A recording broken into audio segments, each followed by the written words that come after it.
નમસ્કાર મિત્રો, કે ન્યૂઝના રંગતાલ કાર્યક્રમમાં આપ સૌનું સ્વાગત છે. તો જેમ આપ સૌ જાણો છો તેમ અમે અમારા કાર્યક્રમમાં અલગ અલગ વ્યક્તિ સાથે વાતચીત કરીએ છીએ, અલગ અલગ કલાકારો સાથે વાતચીત કરીએ છીએ. અને આજે પણ આપણે એવી વ્યક્તિ સાથે વાતચીત કરવાના છીએ કે જેને આપણે કહી શકીએ કે પડદા પાછળના કલાકાર. આપણે સામાન્ય રીતે જે કલાકારો છે, જે ગીતો ગાય છે, એમને આપણે સાંભળીએ છીએ, એમના ગીતોને સાંભળીએ છીએ અને આપણે એમનાથી આપણને આપણા મનમાં એક અલગ જ સ્ફૂર્તિ આવી જાય છે. પણ એને સફળતાનું જે પાછળનું કારણ છે એક એવી રીતે હોય છે કે એમની પાછળ ઘણા બધા લોકો કામ કરતા હોય છે અને એને આપણે પડદા પાછળના કલાકારો કહીએ છીએ, પડદા પાછળના હીરો કહીએ છીએ. તો આજે એવી જ બે વ્યક્તિ સાથે આપણે વાત કરવાની છે. તો સામાન્ય રીતે તમે બધાએ જેટલા પણ આપણા નામાંકિત ગુજરાતના કલાકારો છે, આમ તો બધા તમે જાણો જ છો કે નામાંકિત કલાકારો કોણ છે. તો એ જે ગીતો ગાય છે એ કોણ લખે છે એ પણ આપણને ક્યારેક ક્યારેક પ્રશ્ન થાય. તો એમની જે સફળતાનું કારણ છે એની પાછળ આમ કોઈ ગીતકાર જ હોય છે. તો એવા જ બે કલાકારો, એવા જ બે ગીતકાર, એમની સાથે આજે આપણે વાતચીત કરવાની છે. કે તમે ગીત સાંભળ્યું હશે કે બેબીને બોન પીવડાવો મૂળમાં નથી, કાં તો પછી તમે રંગીલા રાજા સાંભળ્યું હશે. તો એ જે લખનાર ગીતકાર છે એવા ધવલભાઈ મોટણ અને રાજન રાયકા બંને આપણી સાથે ઉપસ્થિત છે. તો આપણે એમની સાથે આજે ચર્ચા કરીશું. તો ધવલભાઈ અને રાજનભાઈ, તમારું અમારા વિશેષ કાર્યક્રમમાં સ્વાગત છે. ખૂબ ખૂબ આભાર જિગ્નેશભાઈ અને સમગ્ર ટીમનો પણ રાજનભાઈ અને અમારા તરફથી ખૂબ ખૂબ આભાર કે આજે આપણે જે ઇન્ટરવ્યૂ અમારું ગોઠવ્યું અને આજે જે કાર્યક્રમ આપે અમારી માટે રાખ્યો છે એના માટે તહે દિલથી અમે આભાર માનીએ છીએ. આખા કેટીવી પરિવારને ખૂબ ખૂબ આભાર છે. જી, તો ઘણા બધા આપણે ગીતો સાંભળ્યા છે, અમે પણ સાંભળ્યા છે, ગુજરાતની જનતા પણ સાંભળે છે. એમાં ખાસ કરીને જે વાત કરવી છે કે બેબીને બોર્નવિટા પીવડાવો, એ પણ ખૂબ ચાલ્યું હતું. પછી લગનની કંકોત્રી, પછી સિંહ તો સિંહ કહેવાય, આ બધા ઘણા બધા ચાલ્યા હતા. તો એમાં અત્યારે હાલમાં પણ જોવા જઈએ તો 100 મિલિયન 50 મિલિયન આવા વ્યૂઝ છે અને હજુ પણ ચાલે છે. હજુ પણ ક્યાંક લગ્ન હોય કે બીજું કોઈ ફંક્શન હોય તો એમાં ચાલ્યા જ કરે છે. તો એ તો આપણે વાત કરવી છે, પણ શરૂઆતમાં મારે વાત એ કરવી છે કે આ બધી સફળતા હોય, પણ સફળતાની એક શરૂઆત હોય. તો જ્યારે શરૂઆતની વાત કરીએ આપણે, તો એ તમારી શરૂઆત ક્યાંથી થઈ હતી, કેવી રહી હતી? ધવલભાઈ, શરૂઆતમાં વાત કરું તો પહેલા રાજનભાઈ કે જે મારા મિત્ર કહું, મારા ભાઈ કહું કે મારા ગુરુ કહું, જે પણ કહું એના માટે શબ્દો ઓછા છે. તો પહેલા રાજનભાઈથી શરૂઆત કરીએ કે રાજનભાઈનું સમય શરૂ હતું, કારણ કે રાજનભાઈ હતા તો ધવલ હતો. તો પહેલા રાજનભાઈથી શરૂઆત કરીએ. આમાં એવું છે કે મારી શરૂઆત થોડી નાનપણમાં થઈ હતી કે હું જ્યારે 10માં ભણતો હતો, 10-12માં, ત્યારે ત્યાં જે પાટણમાં હું ભણતો એ વખત ત્યાંના જે પાટણના ન્યૂઝપેપર હતા એમાં હું નાની નાની કવિતાઓ, ગઝલો લખતો હતો અને એમ કરતાં કરતાં મારા કોન્ટેક્ટો વધતા ગયા અને પછી મેં ગીત લખવાની શરૂઆત કરી. આજે એક કેસેટમાં ગીતો લખ્યા, કાલે બીજી કેસેટમાં, એમ કરતાં કરતાં કરતાં એમ બસ ગીતો લખતા ગયા અને એમાં ધવલભાઈનો કોન્ટેક્ટ થયો અને એમાં સોનામાં સુગંધ ભળી ગઈ. તો આજે અમે બંને ભાઈઓ કાયમ માટે સાથે છીએ. તો ધવલભાઈ, આના વિશે તમે શું કહેશો? આના વિશે જિગ્નેશભાઈ એટલું કહીશ કે જ્યારે હું પણ નાનો હતો તો ગીતો સાંભળવાનો ખૂબ શોખ હતો કે ટીવી સામે પહેલા તો આ રીતે મોબાઈલ કે આ રીતે માધ્યમ યુટ્યુબ કે કોઈ માધ્યમ હતા ને ટીવીમાં સવારે 1 કલાક સોંગ આવે, સાંજે 1 કલાક સોંગ આવે, તો સોંગ નોનસ્ટોપ સાંભળતો હતો. પછી સાંભળવાથી સોંગ લખવામાં રુચિ જાગી અને ધીમે ધીમે ધીમે જ્યારે હું મારી ફિલ્ડમાં નવો હતો ત્યારે રાજનભાઈનો સપોર્ટ મળ્યો, રાજનભાઈની મિત્રતા થઈ.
મને એવું લાગ્યું કે મારી જે માનસિકતા હતી કે હું જે પ્રમાણે વિચારી રહ્યો છું તો રાજનભાઈની પણ સેમ એવી જ માનસિકતા, તો અમે બંને ભેગા થઈને જો કામ કરીએ તો અમે કંઈક સારું લોકોને આપી શકીએ અને કંઈક સારું કામ કરી શકીએ. પછી રાજન ધવલે ભેગા લખવાનું ચાલુ કર્યું. એક બીજું એવું છે મોટાભાઈ કે એક પાંડુરંગ દાદા એક વાક્ય છે કે કૃષ્ણ ભગવાન માટે, યોગેશ્વર માટે, કે મને તું મારામાં દેખાય એવું હૃદય બનાવો મારું. તો ધવલમાં મને મારા દર્શન થયા. જે મારા વિચારો હતા એ ધવલમાં વિચારો હતા. તો અમારા બંનેના વિચારો મળ્યા એટલે અમે જોડે છીએ અને હૃદયથી નજીક છીએ, એવું નહીં કે શરીરથી નજીક છીએ. અને ભગવાનની દયાથી આ બધાના સહયોગથી બસ પ્રગતિના પંથે છીએ. જી, તો અહીંયા ફરીથી એક જાણવું છે કે તમારું જે કામ શરૂ થયું ધવલ અને રાજનનું સાથે, ત્યારે જે પહેલું ગીત અને પહેલું જે કામ કહેવાય, તો એ શરૂઆતનું ગીત ને એના વિશે વાત કરવી છે. શરૂઆતના ગીતમાં હતું જિગ્નેશભાઈ કે જ્યારે અમે બંને ભેગા લખવાનું ચાલુ કર્યું તો એ પહેલા અત્યારે જે વન સોંગ આવે તો પહેલા નોન સ્ટોપ આલ્બમો હતા બધા, કે 8 ગીતો કે 10 ગીતોનો આલ્બમ હતો. તો જ્યારે અમે પહેલું શરૂઆત કરી ત્યારે ગમનભાઈ સાંથલનો એક અમે આલ્બમ કર્યો હતો અને કુદરતી સરસ્વતી માતાજીની, અમારી મોમે સિકોતર, મેલડી ગોગા મહારાજ, વાળીનાથ ભગવાનની દયાથી એ આલ્બમ અમારું પહેલું ભેગાનું કે અમે બંને સાથે એક સાથે લખવાનું ચાલુ કર્યું. એ 8 ગીતોમાંથી લગભગ 3 ગીતો સુપર ડુપર હિટ ગયા. તો અમારા પહેલા આલ્બમ અમને એવું થયું કે ચાલો રાજન રાયકા બી સારું લખે, ધવલ મોટણ બી લખે, પણ જ્યારે રાજન ધવલ એક થયા તેનું આ પરિણામ છે. તો એ દિવસથી માંડીને આજ સુધી કે રાજન ધવલ બંને ભેગા જ છે. એમાંનું અમારું એક ગીત હતું, મોજ મોજ મોજમાં રહેવું રે, મર્દોની ફોજમાં રહેવું રે, રોણા તો ફરવાના. એટલે આ ગીતને લોકોએ ખૂબ સ્વીકાર્યું છે. જી જી જી. તો હવે વાત એ કરવી છે કે જે ગીત તમે લખ્યું હતું બેબીને બોર્નવિટા પીવડાવો, અને હાલમાં જે રીતે વ્યૂઝ છે મિલિયન્સમાં છે અને 100 ઉપર છે, તો આ ગીત માટેની પ્રેરણા ક્યાંથી મળી? આ ગીત લખાયું કઈ રીતે? આ ગીતમાં તો એવું હતું કે જ્યારે આ એક વિચાર હતો કે મારો ને રાજનભાઈનો, અમે લોકો દ્વારકા ગયા હતા. તો દ્વારકા અમે લોકો ત્યાં બહાર દરિયા આગળ બેઠા હતા. તો એક લેડીઝ હતા, નાનું છોકરું રોતું હતું.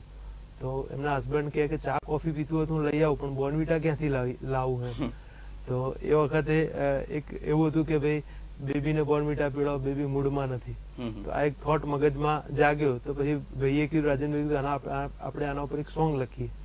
પછી અમે લોકોએ એ સોંગ લખ્યું અને ઉમેશભાઈએ ખૂબ સરસ રીતે ગાયું અને આપણી સમગ્ર ગુજરાતની જનતાએ એ સોંગને ખૂબ સારી રીતે એનો રિસ્પોન્ડ આપ્યો અને લોકોએ અમને ખૂબ ગમ્યું. અને ઘરે ઘરે, અને હું એવું માનું છું કે આપણી એજ કરતા પણ નાના છોકરાઓના મોઢે સૌથી વધારે ગવાયું ગીત હોય તો બેબીને બોર્નવિટા પીવડાવો, બેબી મૂડમાં નથી.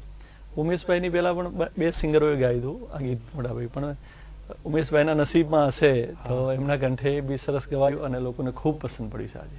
જી, તો રાજનભાઈ, ધવલભાઈ એ વાત કરવી છે કે જે તમે જોયું હતું એ જોવામાં એવું હતું કે નાના બાળકને પ્રેરિત થઈને તમે કર્યું ને નાના બાળક માટે હતું.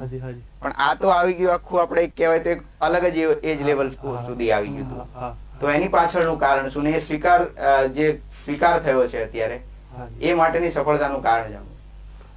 એટલે એમાં એવું હતું જિગ્નેશભાઈ કે જ્યારે સોંગ અમે ટેગલાઈન હતી કે બેબીને બોર્નવિટા પીવડાવો, બેબી મૂડમાં નથી, તો પછી એમ થયું કે આને જ્યારે લોકો આગળ આપણે પ્રેઝન્ટ કરીએ તો અત્યારે પણ આપણે જોઈએ છીએ કે અત્યારના યંગસ્ટરો કે બેબી અને આ બધા વર્ડ યુઝ કરતા હોઈએ, તો એને અમે થોડું ચેન્જ કરીને એના યંગસ્ટર ઉપર લખ્યું સોંગ. અને જ્યારે લખાયું સોંગ, આમાં એવું એવું જિગ્નેશ એના પાછળની સ્ટોરી કે જ્યારે સોંગ બની ગયું એના પછી લગભગ 9-10 મહિના સોંગ અમારા સ્ટુડિયોમાં જ રહ્યું, કારણ કે જે કંપની રિલીઝ કરે તો ટેકનિકલ ઇશ્યુઝના કારણે સોંગ રિલીઝ નહોતું થઈ શકતું. પછી ઉમેશભાઈ કહે કે ના તો આપણે આને મારી રીતે આપણે કંઈક રિલીઝ કરીએ, કારણ કે સોંગ પડી રહ્યું છે તો એનો કોઈ મતલબ નથી. અને તો પછી એમને એમની રીતે રિલીઝ કર્યું. અને જે એક ક્વેશ્ચન આમાં થાય, તમે જે રીતે કીધું એ રીતે ધવલભાઈ, કે ઉમેશભાઈને આ ગીતમાં રસ કઈ રીતે પડ્યો? કે એમને ગાયેલું હતું એવું હતું એટલે એમને રસ પડ્યો, કે પછી એમને એવું થયું કે મારે આ કરવું છે ભલે ગમે તે થાય? આમાં એવું હતું જિગ્નેશભાઈ કે જે ભાઈ જેમ રાજનભાઈ વાત કરી કે 2 સિંગરો ગાયા હતા, પણ પેલું કેવું હતું કે અંદર થોડા વેસ્ટર્ન વર્ડ હતા કે ઇંગ્લિશ વર્ડ હતા કે બેબીને બોર્નવિટા પીવડાવો, બેબી મૂડમાં નથી. એટલે એવું એક માનસિકતા એવી એક હતી કે આ થોડું અર્બન ટચ છે કે આના થોડા લિરિક્સ થોડા અલગથી છે, એટલે કે આવું આપણી ઓડિયન્સ ના સ્વીકારે એમ, થોડું જેટલું સિમ્પલ હોય એટલું થોડું સ્વીકારે એમ. તો એવું હતું. ઉમેશભાઈ જયારે સાંભળ્યું તો ઉમેશભાઈને એવું થયું કે મારે આ જ ગાવું છે, મને આ સોંગ બહુ ગમે છે એમ. તો ઉમેશભાઈ પછી એ સોંગ ગાયું અને પછી જયારે લગભગ 13 તારીખે ઉત્તરાયણના આગલા દિવસે 13 જાન્યુઆરી હતી, અમને ખ્યાલ છે, હું રાજનભાઈ બંને મહેસાણા બેઠા હતા જમવા માટે, અને આપણી ગુજરાતની આલ્બમ કંપની રાઘવ ડિજિટલ એમાંથી આ સોંગ રિલીઝ થયું. તો અમે એકદમ શોક થઈ ગયા કે ભાઈ આ સોંગ આટલા ટાઈમ પડ્યું રહ્યું હતું, આ તે રિલીઝ થયું. અમે વાત કરી તો જે રાઘવ ડિજિટલ વાળા હતા દીપુભાઈને, એમને એમ કે અમે બધા સોંગ કરીએ સારા જ બધા કરીએ છીએ, બધા સોંગ સારા, પણ અમને પર્સનલી આ સોંગ ખૂબ ગમ્યું છે અને ઉત્તરાયણ ઉપર વાગે એવું છે. અને ભગવાનની દયાથી એવું જે સોંગ 10 મહિના પડ્યું હતું એ ઉત્તરાયણના દિવસે એક જ દિવસમાં 10 લાખ વ્યૂઝ લઈને આવતું રહ્યું. આજે 100 મિલિયનની પણ પાર છે. ભાઈ એ તો વાત છે જ તે. અને પછી તો ઉત્તરાયણ અને ઘણા બધા કહેવાય તો મેરેજ ફંક્શન અલગ ફંક્શનમાં પણ એવું વાગે છે. અને એવી રીતે જ વાત કરીએ આપણે તો કાન્હાજી આવે, અને કાન્હાજી આવે અને એ પણ અત્યારે સરસ રીતે ચાલી રહ્યું છે, હાલમાં ચાલી રહ્યું છે. તો એ લખવા પાછળનું કારણ શું અને અત્યારે હાલમાં જે રીતે છે એની પ્રેરણા અને અત્યારે જે ચાલી રહ્યું છે એના વિશે વાત કરવી છે. કાન્હાજી આવેમાં એવું હતું દિનેશભાઈ કે કાન્હાજી સોંગ એક હાલરડું કહેવાય કે નાના છોકરો હોય ને તો એક રાજનભાઈ હવે બંને એક હાલરડું ક્રિએટ કર્યું નવું કે આપણે હાલરડું ક્રિએટ કરવું છે. અને મને એ વખત એવું હતું કે મારે બાબો આવે કે બેબી આવે એના માટે એક સોંગ એવું કરવું છે અને એ છે ને બોલિવૂડના સિંગર જોડે ગૌરાવવું છે. કારણ કે જ્યારે જનરેશન બદલાશે, છોકરા મોટા થશે, ત્યારે કદાચ આપણે જે અત્યારે કામ કરીએ તો આખું બધું ચેન્જ થઈ ગયું છે, પણ એને એ વખતે એમ થાય કે ના, એ વખતે એમ કે બોલિવૂડ સિંગર જોડે ગૌરાવ્યું. બહુ ટફ હતું અમારા રાજનભાઈ માટે, પણ મારા પપ્પાનો સપોર્ટ મળ્યો, મારા બીજા મિત્રોનો સપોર્ટ મળ્યો, બધાના સપોર્ટથી એ મારું સપનું પૂરું થયું. અને પછી જ્યારે સોંગ બની ગયું તો પછી મને જિગ્નેશભાઈ એવું થયું કે આપણા જે આર્ટિસ્ટો છે અહીંના જેની જોડે આપણે વર્ક કરીએ છીએ, તો ચલો આપણે બધાને ભેગું કરીને એક સોંગ એવું બનાવીએ કે જેમાં આપણા અહીંના આર્ટિસ્ટોનો પણ ટેસ્ટ મળે અને બોલિવૂડના આર્ટિસ્ટોનો પણ ટેસ્ટ મળે. તો મારું એક જે ડ્રીમ કહેવાય કે કાન્હાજી આવે એ કેવું છે કે પબ્લિસિટી માટે કે બિઝનેસ માટે નહીં, પણ એક મારું ડ્રીમ હતું. એ મારા ડ્રીમ માટે સોંગ બનાવ્યું હતું અને લોકોને ખૂબ ગમ્યું પણ હતું. એમાં આદિત્ય નારાયણજી ગાયા હતા, પછી જિગ્નેશભાઈ કવિરાજ ગાયા હતા, ગમનભાઈ સાંતલ ગાયા હતા, નીતિનભાઈ બારોટ, આ 4 ભેગા ગાયા હતા. અને 4નું ભેગું બનાવવું એ ખૂબ અઘરું હતું, પણ ભગવાન માતાજીની દયાથી ખૂબ સરસ બન્યું અને લોકોને ગમ્યું પણ ખરા. એટલે કહેવાય તો એક સાથે 4 દિગ્ગજ કલાકારોએ આ ગીત ગાયું છે અને સફળતા મળી છે, ખૂબ સારું કહેવાય. તો હવે આમાં રાજનભાઈ અને ધવલભાઈ જે રીતે આવે છે, પરિવારમાંથી આવે છે, તો એ પરિવારમાં કોઈ એવું મ્યુઝિક બેકગ્રાઉન્ડ નથી અને છતાંય આજે કહેવાય તો એક કહેવાય ને તો કલાકાર બનતો નથી, કલાકાર જન્મે છે એવું કહેવાય છે. તો આવી જ રીતે કઈ કામની શરૂઆત થઈ હતી, તો એના વિશે જરા વાત કરી છે કે આ કોઈ પારિવારિક બેકગ્રાઉન્ડ નહીં અને છતાં પણ આ જે આપણે કહેવાય કે સંગીતની લાઈનમાં આપણે આવવું અને એમાં તમારો સંઘર્ષ હોય, તો પરિવારનું ક્યાંક ક્યાંક એવું રહેતું હોય કે ના ભાઈ આ ના થઈ શકે, એના કરતા કામ કરવું સારું ના થાય, તો એવું કઈ? હું એમાં જિગ્નેશભાઈ જો કે સ્ટ્રગલ અમે બંને ભાઈઓ કરી છે, પણ મારા કરતા રાજનભાઈ ખૂબ સ્ટ્રગલ કરી છે. અને આપના ચેનલના થ્રુ હું રાજનભાઈને કહે કે એમના એક્સપિરિયન્સ એવું કોઈ કે જેનાથી લોકોને પ્રેરણા મળે કે કંઈ પણ કામ કરવું હોય તો એ અઘરું નથી, પણ માણસની મહેનત અને માણસની એ કામ પ્રત્યેની નીતિ સારી હોવી જોઈએ તો તમે ક્યાંય પણ કંઈ પણ કામ કરી શકો છો. તો હું એવું માનું છું કે રાજનભાઈનો પર્સનલ કોઈ એક્સપિરિયન્સ કે જેનાથી લોકોને પ્રેરણા મળે કે આપણે કોઈ પણ કામ કરી શકીએ. એવું છે કે હું અને ધવલ થિયરિકલ નથી, પ્રેક્ટિકલ છીએ. અમે ક્યાંય ભણવા નથી ગયા કે હાર્મોનિયમ અમને આવડતું નથી. દયા એટલી છે, માતાજીની કૃપા છે કે કમ્પોઝિશન હોય, નવું કમ્પોઝિશન હોય, આ શબ્દો નવા લખવા હોય તો એમ અર્જન્ટલી આવી જાય શબ્દો. એમ ક્યાંય અમારે કોઈ ચોપડી લઈને બેહવું પડે નહીં. અને ગીત એવી વાત છે કે આપણે આમ વાત કરતા હોઈએ ને તો ઓઠોની ભાષા હોય, એ આ મગજની ભાષા હોય, પણ કવિતા એક હૃદયની ભાષા છે. અને આ ઝરણું ક્યારે હૃદયમાંથી વહેવા માંડે અને એક ગીતનું સ્વરૂપ લઈ લે એ કોઈ નક્કી નહીં. અને પછી બંને ભેગા થયા, બંનેના હૃદય ભેગા થયા, મગજ ભેગા થયા, એટલે પછી તો બસ એક એક નાના ઝરણામાંથી એક નદી બની ગઈ એવું છે. તો એવું છે હા કે આ રાજન અને ધવલની જોડી તરત જ કોઈ તમે કહેવાય તો એક મુદ્દો આપો, એક વાત આપો તો એના ઉપર પણ ગીત લખી શકે છે. તો હવે આગળ આપણે વાત કરીએ તો ઘણા બધા કલાકારોએ જેમ એમની સાથે કામ કર્યું છે અને એવી રીતે પણ અમને જાણવા મળેલું છે કે તમારી ઓફિસનું વાતાવરણ એટલે કે તમારો જો સ્ટુડિયો કહેવાય હાજી. તો એ સ્ટુડિયોનું વાતાવરણ કંઈક અલગ જ પ્રકારે હોય છે. જરા વાત કરવી છે. પેલા એક મારા જિજ્ઞેશભાઈ વાત કરવી છે હા, કે હા. અત્યારે અમારે જેટલા ગીતો છે બધા યુટ્યુબમાં આવે છે હાલે. એટલે અમારી નજર યુટ્યુબ પર હોય એમ. પહેલા એવું હતું કેસેટ ઉપર હતી, અત્યારે યુટ્યુબ પર છે. એટલે નજર એવી હતી કે પહેલા નજર હતી યુટ્યુબ અને વ્યૂઝ પર. આજે અમે છીએ કે ન્યૂઝ પર. હા એ તો છે.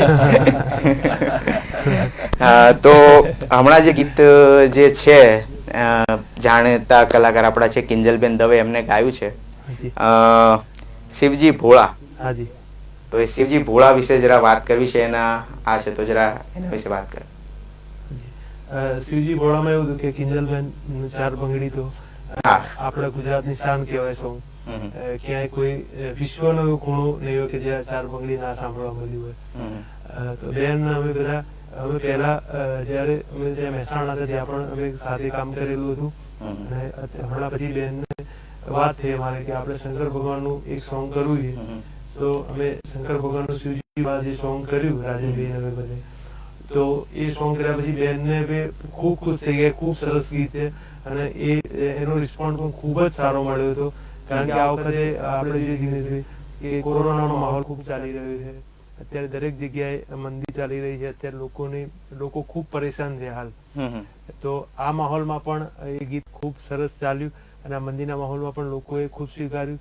તો એ શિવજી ભોળા જે કિંજલબેનનું સોંગ હતું એ એના માટે હું રાજનભાઈ અમે બંને એ જે સોંગ માટે ખૂબ લગભગ અમે રાત્રે 12 વાગે અમે બેઠા હતા અને 3 વાગ્યા સુધી અમે રાત્રે ફોન ઉપર, કારણ કે એમાં કેવું હોય કે રાજનભાઈ ની ફેમિલી છે તો એ બી ઘરે હોય, હું બી મારા ઘરે હોય, પણ અમે લોકો રાત્રે મોડા સુધી જિગ્નેશભાઈ અમારું એવું છે કે કોઈ ટેગલાઈન હોય ને કે ભાઈ આ ટેગલાઈન ઉપર આપણે સોંગ લખવું છે તો પછી કેવું કે એક લાઈન અમે લખતા જઈને ફોન ઉપર ડિસ્કસ કરતા જઈએ આવું લખ્યું છે, આ સારું છે? તો રાજનભાઈ કે હા ઓકે સારું છે. પછી રાજનભાઈ કે લખન મને ફોન કરે કે આ સારું છે? તો કે આ ઓકે. આમ કરીને અમે રાત્રે મોડા સુધી લખ્યું હતું અને શંકર ભગવાનની ખૂબ દયા અને સરસ્વતી માતાજીની દયા તો આ સોંગ લોકોને ખૂબ ગમ્યું. એની સાથે આ લોકડાઉનમાં પણ અમે એક જિજ્ઞેશભાઈ ગીત કર્યું હતું કે ભગવાનને જેટલા આપણા દેવી દેવતાઓ છે એમને અરજ કરતું એક ગીત કર્યું હતું કે તમે આ જે અત્યારે જે કોરોનાનો એક મહામારીનો સમય ચાલી રહ્યો છે એમાંથી દરેક માણસને ઉગારી હોય એવું એક અમે વિજયભાઈ સોળા જોડી પણ એક ગીત સરસ મજાનું કર્યું હતું અને લોકોને બહુ ગમ્યું હતું એમ. જી બિલકુલ છે. તો જેમ આપણે વાત થઈ એમ કે આપણે કોઈ એક મુદ્દો પકડીએ અને ગીત બની જાય, તો હાલમાં મારી પાસે એક મુદ્દો એવો છે ધવલભાઈ, રાજનભાઈ, જો થઈ શકતું હોય તો, કે અત્યારે હમણાં જ કર્ફ્યુ 2 દિવસનો લગાવવામાં આવ્યો હતો અને જે કારણ હતું એની પાછળનું એવું કારણ હતું કે દિવાળીમાં લોકોએ બહુ ખરીદી કરી અને એના કારણે કોરોના સંક્રમણ ફેલાયેલું છે. તો હવે આના માટે જ આપણે સંદેશ આપવો છે કે ઘરે રહો, સુરક્ષિત રહો.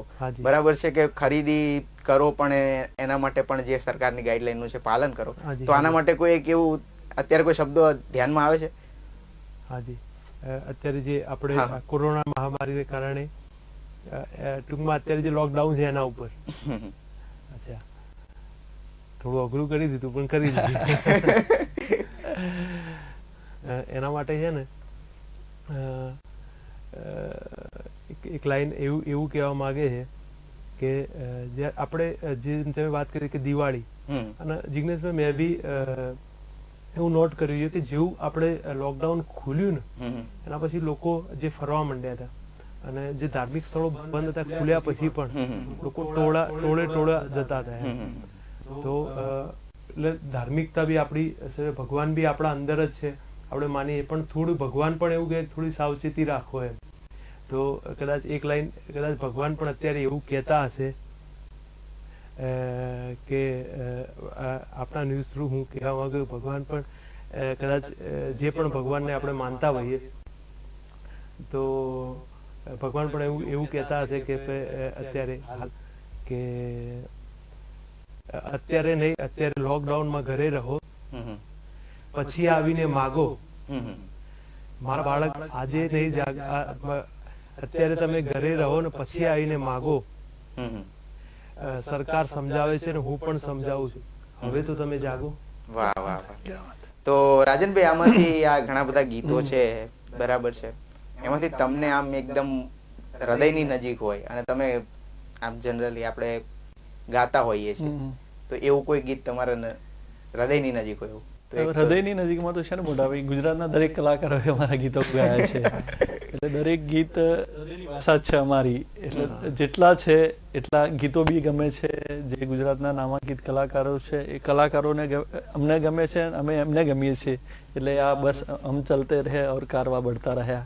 એટલે જેટલાનો આભાર માનો એટલો ઓછો છે, અને જેટલા ગીતો છે એ બધા જ મને ગમતા છે દાદા, જેટલા તો છે. એમાંનું એક કોઈ ગીત?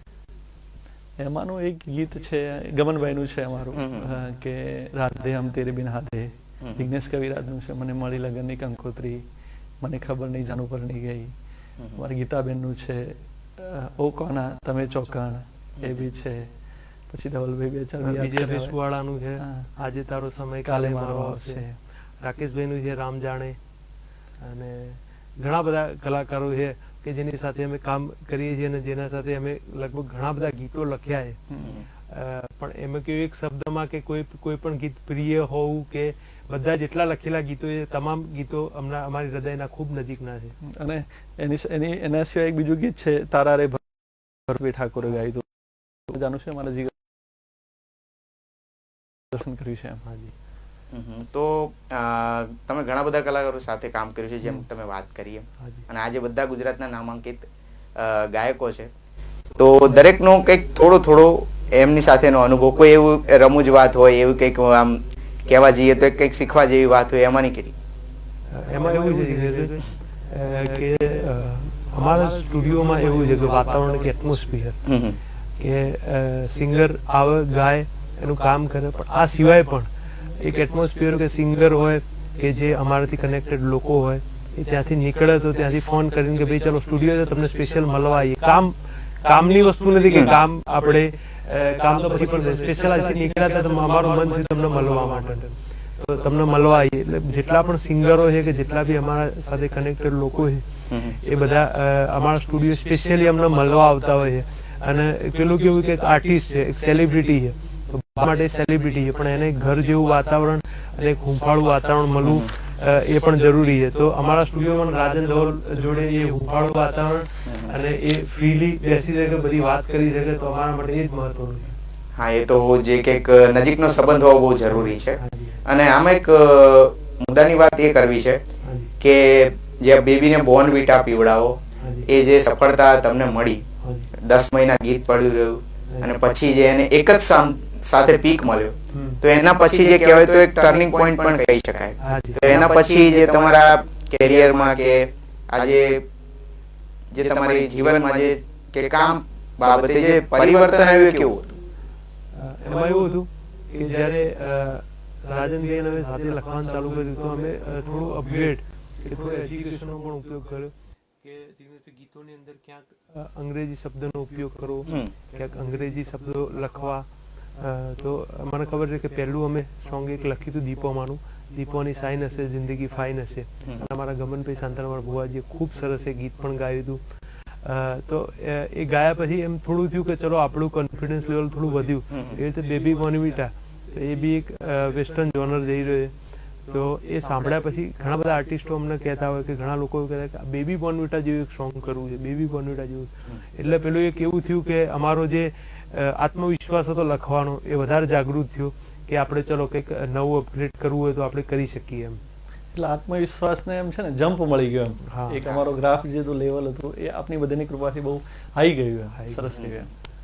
તો એ આત્મવિશ્વાસ વધે એટલે આપણું કામ પણ સારું થાય છે. તો વાત હવે એ કરવી છે કે હાલમાં પણ તમે ઘણા બધા કહેવાય તો આગળના જે પણ તમારી ભાષામાં કહેવાય તો પ્રોજેક્ટ હોય અથવા બીજા કોઈ ગીત ઉપર કામ કરતા હશો, તો એવા કેટલા?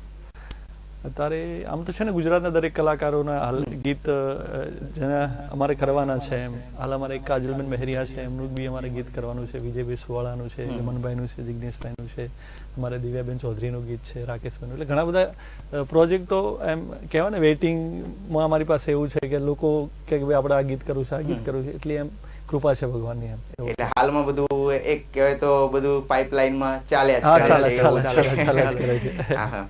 તો બસ હવે સમય અહીંયા વધારે નથી લેતા અને ધવલભાઈ, હાજી રાજનભાઈ, તમે અમારા રંગતાલ કાર્યક્રમમાં જોડાય એ બદલ આપનો ખૂબ ખૂબ આભાર અને દર્શક મિત્રોનો ખૂબ ખૂબ આભાર કે તમે અમારા રંગતાલ કાર્યક્રમમાં જોડાયા અને આવા બીજા પણ કાર્યક્રમો અમે તમારા માટે લાવતા રહીશું. ત્યાં સુધી તમે જોડાયેલા રહો કે ન્યૂઝ સાથે. નમસ્કાર.